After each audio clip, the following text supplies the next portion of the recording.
afternoon and thank you for joining us for news updates. My name is Tandi Wimzumara.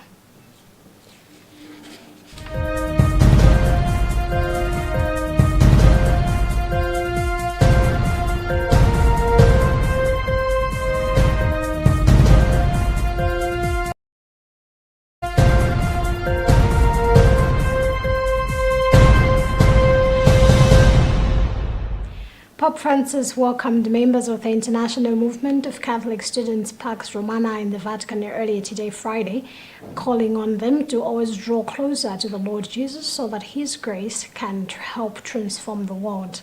The Holy Father began his remarks by thanking them for their commitment to promoting social justice and integral human development inspired by their Catholic faith.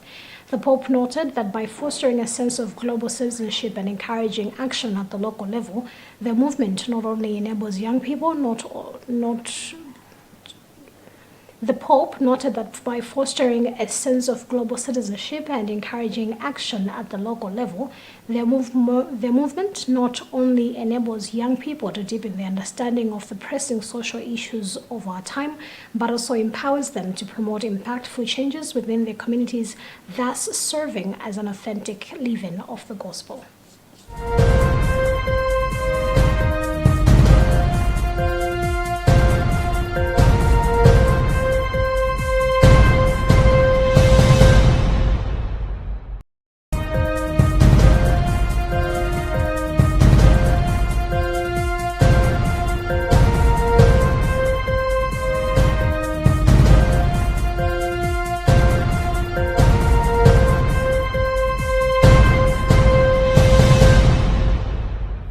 Leader of opposition in Parliament, George Jabonda, has accused government of intentionally organizing the fifth meeting of the 50th session of Parliament to undermine the opposition.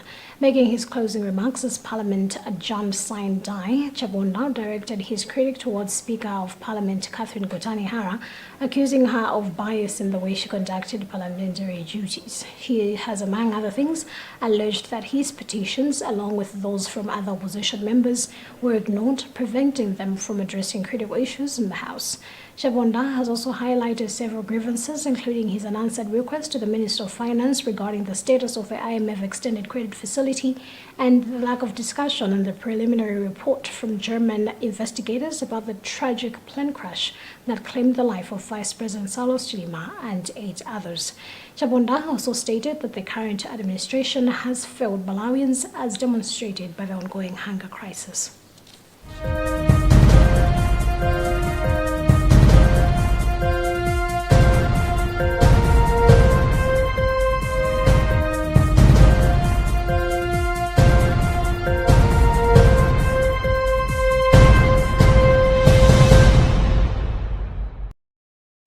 Police at Shileka in Luntha have rescued 42 children and arrested 4 perpetrators on allegations of child labor and infringement of child rights.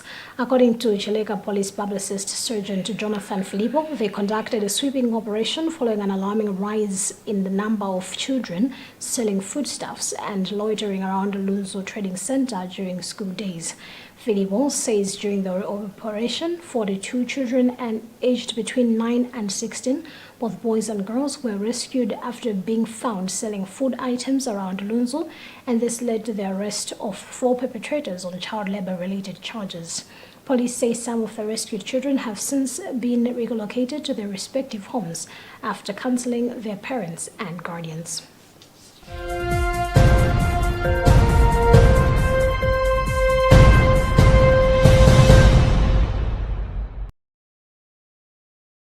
A 32-year-old man identified as Kennedy Ngoma has died after allegedly throwing himself into a moving truck at Jenda in Mzimba. Gender Police spokesperson Makfalin Mseteka said the incident occurred on the 19th of September 2024 at the Jenda Lilongwe depot, where his relatives were escorting him to Madisi. Mseteka said it is believed the deceased wanted to relocate to Madisi as he claimed things were not working for him at Jenda. He alleged that for the past few weeks, Ngoma has been having psychological issues, claiming his life had not turned out the way he had planned it at his age. As they were waiting for a vehicle at the depot, he threw himself into a moving truck.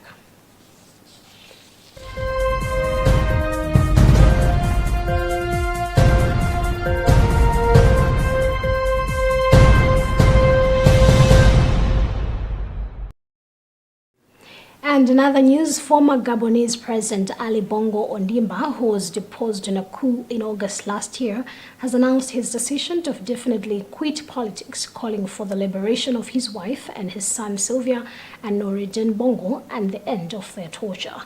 Both have been detained and indicted following the fall of the Bongo dynasty. In an open letter, the former president judges that they have been imprisoned for crimes for which their guilt has yet to be established and have become scapegoats of a situation that goes beyond their individual being. In the letter circulated in the media Wednesday, Bongo admits inadequacies on the social and institutional level during his terms, saying he is the sole responsibility. He has since called for national reconciliation.